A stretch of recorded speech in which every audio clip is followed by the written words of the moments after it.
Hello everyone, स्वागत है आप सभी का। आज हम लोग पढ़ने वाले हैं सेंट्रल आइडिया।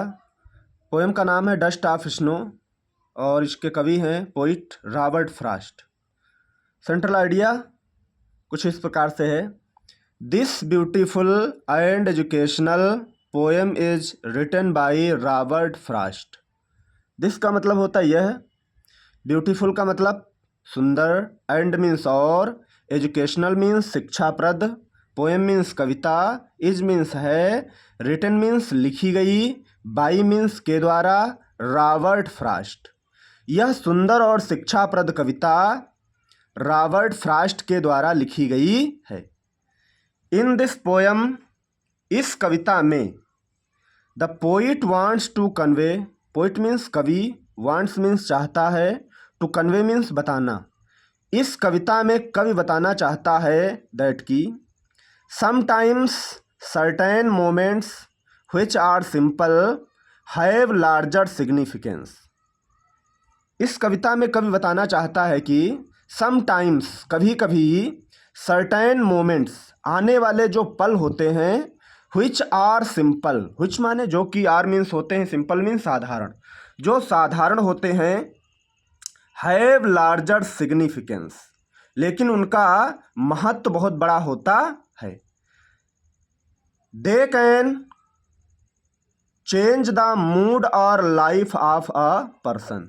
दे मीन्स वे, कैन मीन्स सकते हैं, चेंज मीन्स परिवर्तित कर, मूड मीन्स होता है मानसिक संतुलन, और लाइफ, और मीन्स अथवा, लाइफ मीन्स जीवन, of a person, of means का, ए पर्सन मीन्स व्यक्ति का, जो एक व्यक्ति के जीवन को परिवर्तित कर सकते हैं।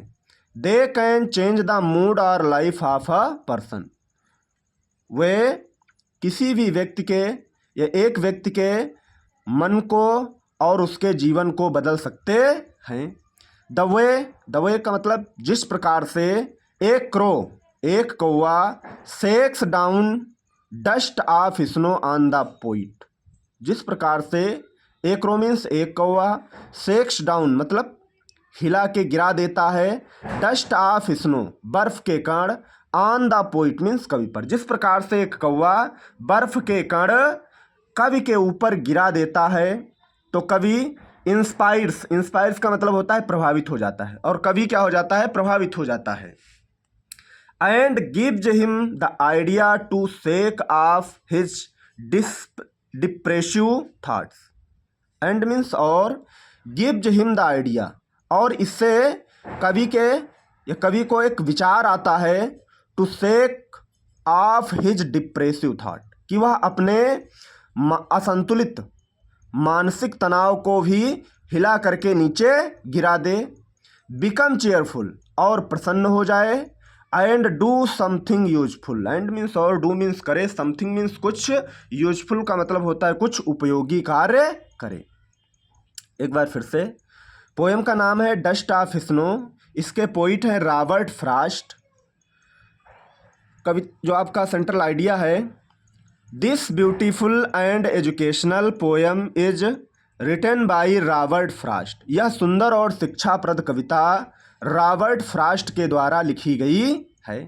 इन दिस पोएम, इस कविता में, the poet wants to convey, poet means कवि, वांट्स मीन्स चाहता है, टू कन्वे मीन्स बताना। इस कविता के माध्यम से कवि बताना चाहता है दैट की समटाइम्स कभी कभी, सर्टेन मोमेंट्स आने वाले जो पल होते हैं, व्हिच आर सिंपल जो कि साधारण होते हैं, हैव लार्जर सिग्निफिकेंस लेकिन उनका महत्व बहुत बड़ा होता है। They can change the mood और लाइफ ऑफ अ पर्सन। वे एक व्यक्ति के जीवन और उसके मन को बदल सकते हैं। द वे जिस प्रकार से, एक crow shakes down dust of snow on the poet. जिस प्रकार से एक क्रो, एक कौवा, शेक्स डाउन मतलब गिरा देता है, डस्ट ऑफ स्नो बर्फ के कण, ऑन द पोइट मीन्स कवि पर। जिस प्रकार से कौवा बर्फ के कण कवि के ऊपर गिरा देता है, इंस्पायर्स तो कवि उससे प्रभावित हो जाता है, प्रोत्साहित हो जाता है, and gives him the idea और कवि के मन में एक विचार आ जाता है, to shake off his depressive thought कि वह अपने जो मन को असंतुलित करने वाले विचार हैं उनको भी गिरा दे और क्या हो जाए, बिकम चेयरफुल, और कवि जो है प्रसन्न हो जाए, एंड डू समथिंग यूजफुल, और कुछ उपयोगी कार्य करे। ये आपका सेंट्रल आइडिया और ये पोएम नंबर 1 है जिसका नाम है डस्ट ऑफ स्नो और इसके कवि हैं रॉबर्ट फ्रॉस्ट।